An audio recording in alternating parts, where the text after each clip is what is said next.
of health startup, NeuHope from Silicon Valley.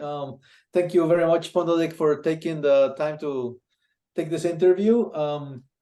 I'd like to welcome you, and it's good to see you. I'd like to, tell us a little bit about NeuHope and what is NeuHope? Yes, thank you. Thank you for inviting me for this interview. And so I'm the city of NeuHope, Pundalik, Kudapkar.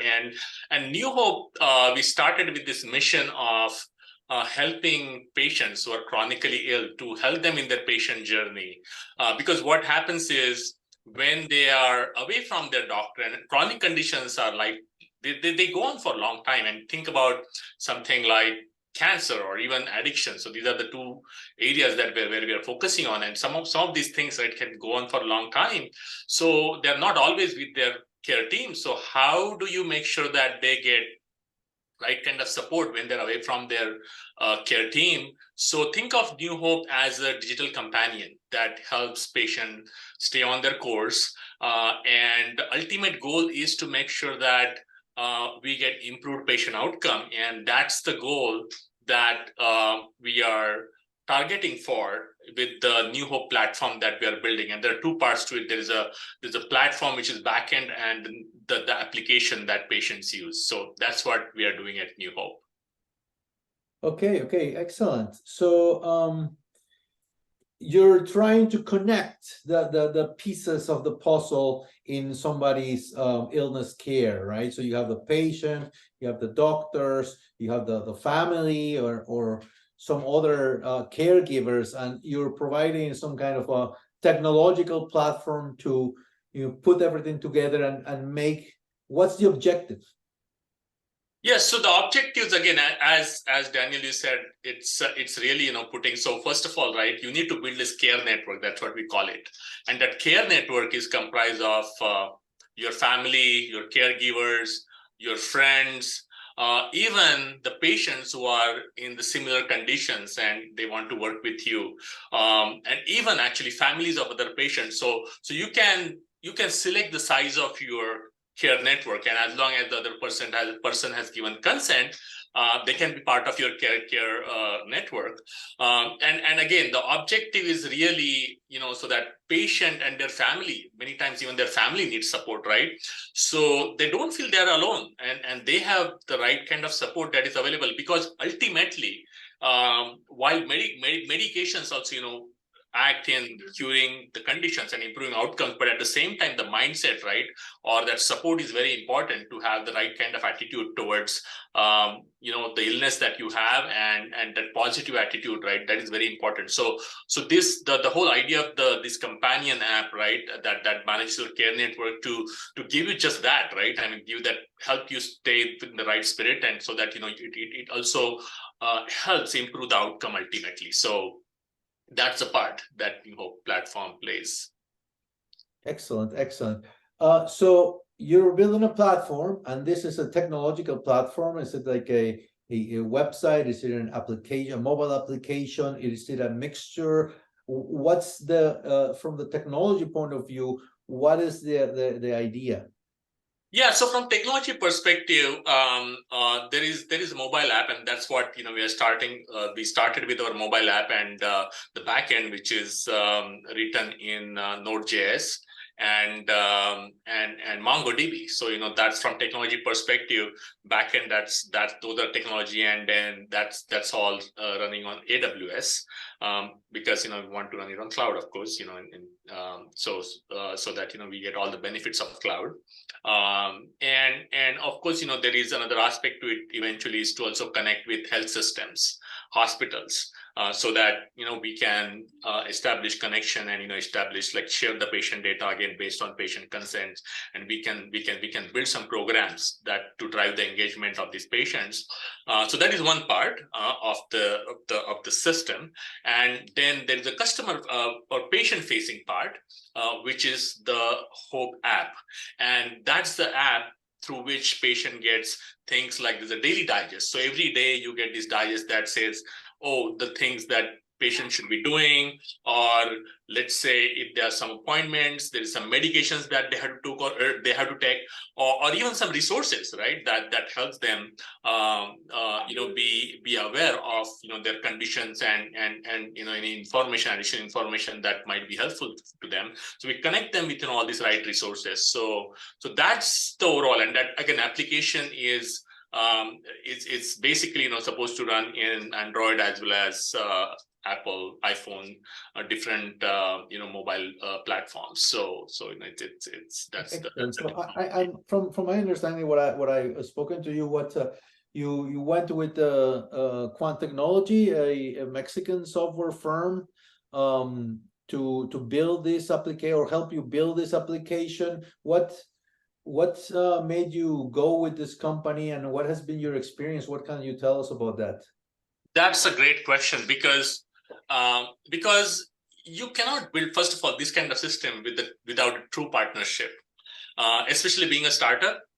So that's the number one thing. And me and my co-founder, we were looking for that true partner. Who is our partner? And of course, we knew Daniel from our TIPCO days. And I personally worked with Daniel. And one of the things that I can vouch for is Daniel is extremely, he's a result oriented. That's that's one thing I would, I really feel privileged that I know him and I work with him. So he's very much passionate, result oriented, and when I was working with him at TIPCO, there were many complex technology problems that we had to solve, and every time, right, there were those kind of problems. Daniel is a problem solver, right? And he would work with people. He would basically try to figure out what's the best solution, and without even getting, sometimes people get their egos, right? They come in the way. But Daniel is again a team player, right? So he would bring people together, and again it goes back to his that result oriented attitude. So I knew that what Daniel could do, and it's really this, right, that many times when you are going to solve these kind of problems, right, you don't know everything, right?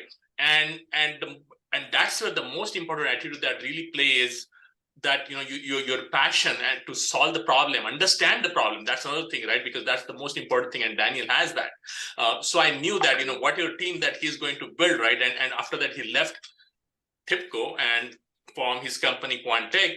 So I knew that whatever team that he's going to put together, right, is going to carry the same threads, because it's really about culture, because that's very important for me personally.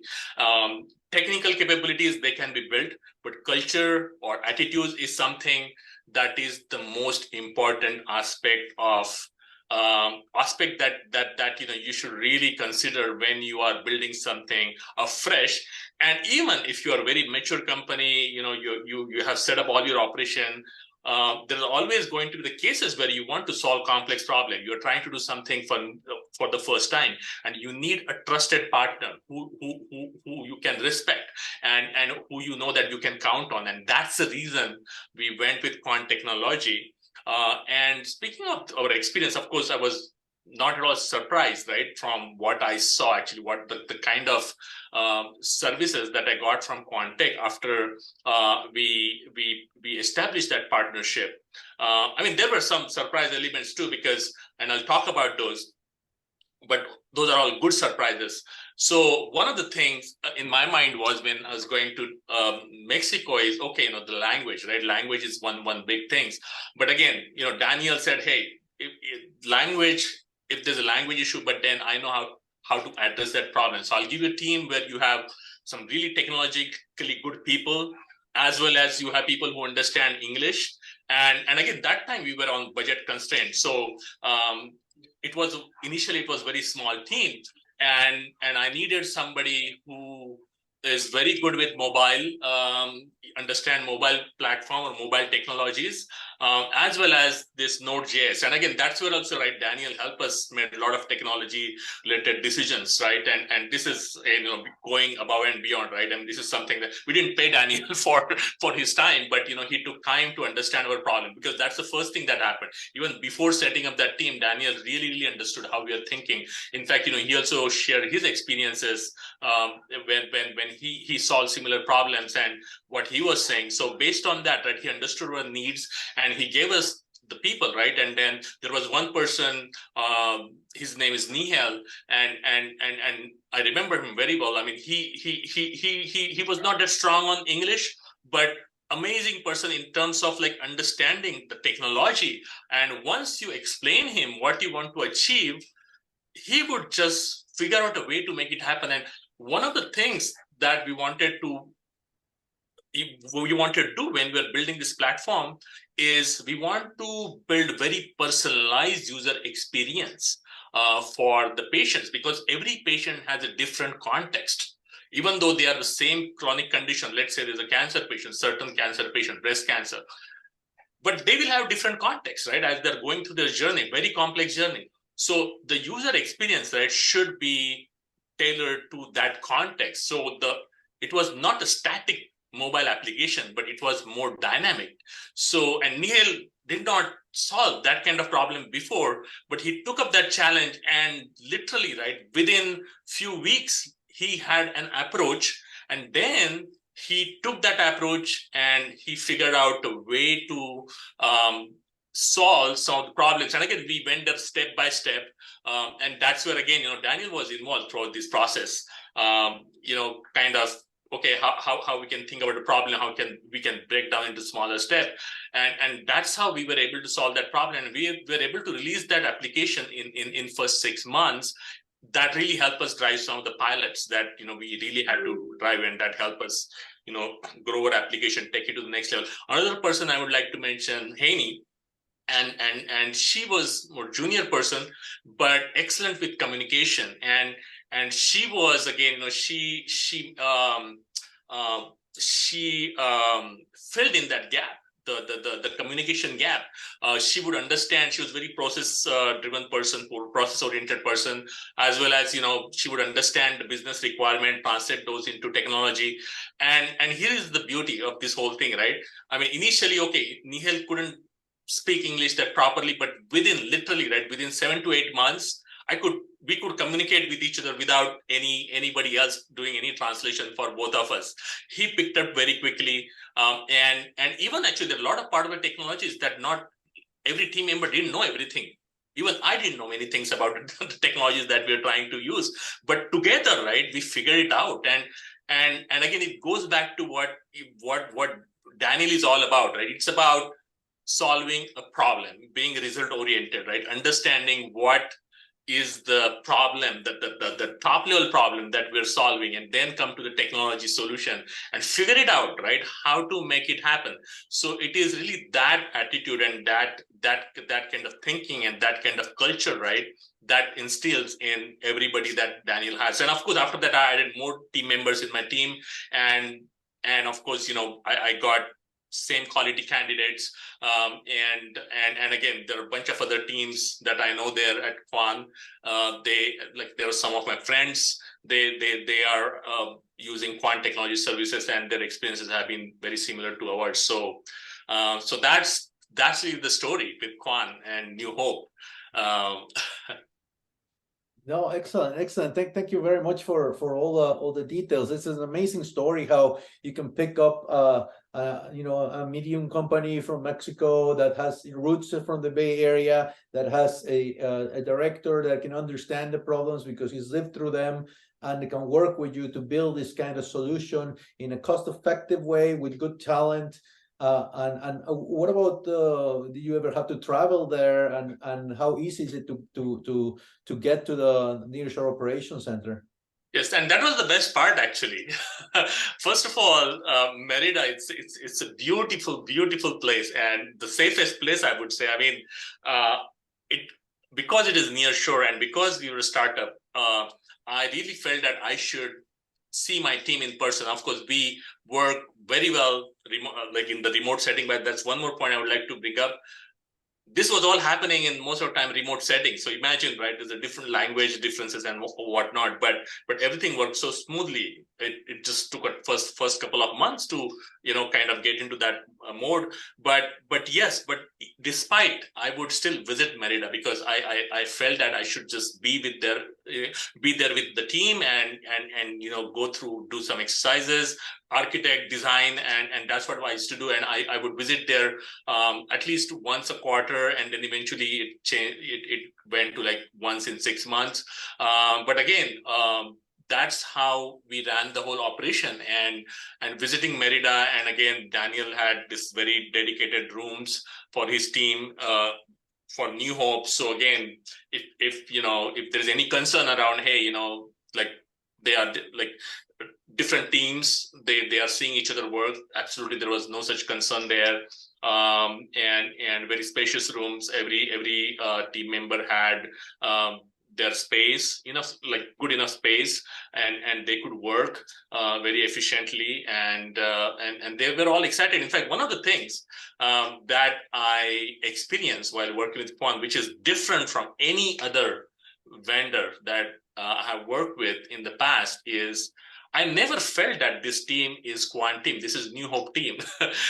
Every time I would go there, it was like, hey, this is my team. And it never came across as, oh, you know, this is some company vendor and they are selling me the service, and you know, they are just, hey, you know, we are just going to do, you ask us to do these things, we'll do that. No, the engineers were so passionate, they were so motivated, and they were eager to learn many new things, and in that process also I learned many things. In fact, one of the things that I gained and that helped me in my future, you know, that I see that it's going to help me in the future is really, you know, how to work in this nearshore setup where you have different language, and also there's a cultural difference, right? US versus Mexico. So understanding all of that, and you know, I think it's just the way you can, you know, with this nearshore model, right? How you can work closely with them and it just feels like you're right there, actually. I mean, even though you're remote, but then time zone was, of course, you know, that helped significantly there. So these are, you know, some of the things that I would like to mention.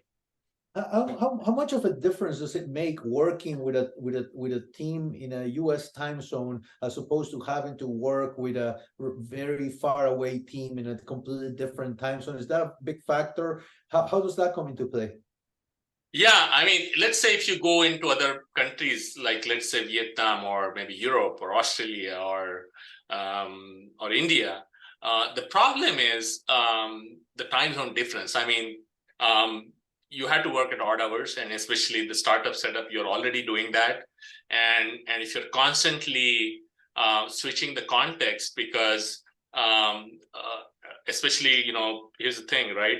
During your daytime, when you're actually thinking about many things, you really want your team to be there, right? I mean, especially if you're solving a problem which requires you know, your full kind of, you know, like teamwork, right? From teamwork perspective, you really want your team to be there, right, almost next to you.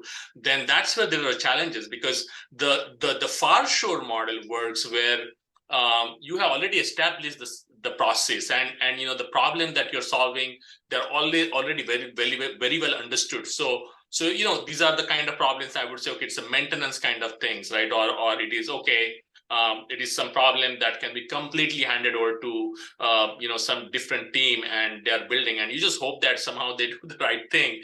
And especially in our setup, right, we really couldn't do that. We couldn't afford that. So while in some times, right, in fact, there were some probably even much cheaper options available, really, you know,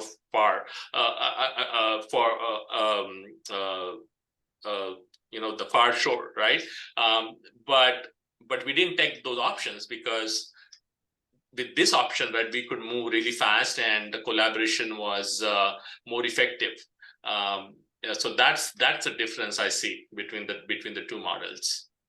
Excellent. No, it's very accurate. It's very accurate. So thank you very much for the feedback. So you've talked about many things. If you wanted to summarize this, what would be the 4 or 5 reasons why you would recommend or not working with Kwan Technology, a nearshore company, and what would you be your sort of summary about this experience? Yes, so so number one thing I would say, right, it's again the culture. And by culture, I again meant that, your willingness to understand the problems of your customer, and then solving problem in that context, right? And really getting connected with that problem. And I see that. So that's number one thing. Why, I would continue to work with Kwan. Second thing is the quality of engineers. One thing I would definitely like to mention here, it's not about getting engineers that have all the technology, all the technology experience that you expect them to have, but it's about getting engineers who are capable, and they are also hungry to learn new things, and they're energetic, and they will go above and beyond to to solve your problems. So those are the kind of engineers. Very difficult to get in US. Because again, it's again the way the whole demographic and the way the whole ecosystem is US versus Mexico, right? So that is one advantage I see. That's very important. I mean, it's very difficult to get those kind of engineers here in US. So that's the number 2 reason. And third is, of course, it's the cost and your outcome, right? The balance between the two, right? You definitely want the best in class outcome, but at the same time, you want the cost to be also reasonable. So, so again, that's my third reason, right? Why I would work with Kwan. And fourth thing is, which again I said it in my first point, which is the team, right? Because again, the culture, it goes back to that culture, that the team really becomes part of your mission, right? And that is also very, very important part, where especially if you're starting something new, and and new meaning not necessarily new company, but an established company, you're also starting something new, and you want a team of engineers, right, who are really as much passionate as you are, and those passions you can connect, then you would succeed eventually, right? And that is what again you get here. So those are my reasons why I continue to work with Kwan. Thank you so much. And I will recommend Kwan to anybody. And yeah, so it's highly recommended. And of course this is of course Daniel is a very good friend, but even beyond that, right, he's a very good person. This is another point I would like to mention, because when as a startup, right, when you're going through this journey, there are always going to be challenges, right? And Daniel always figures out a way to work around some of those challenges, right? Whatever those challenges are, whether they're people related or like the number of resources that you need and technology related, any kind of problems, he will work with you. He's a problem solver, right? And you want someone like him by your side, right, who you can completely count on. That is I think that is another most important thing. And this is, again, I know that Daniel is like this with everybody. I mean, even whether you know him or not, once he commits that he is going to be your partner, he is going to be there for you 101% and beyond, actually, to make sure that you succeed. So that is the reason why I highly recommend Kwan, Daniel, and his team. Thank you, Pundalik. Thank you so much. It's a great talking to you and listening to this experience, and hopefully this will encourage some of the other companies to take on such ventures. Thank you very much for your time, Pundalik. We're gonna stop the recording now, and it's a pleasure as always to talk to you. Thank you.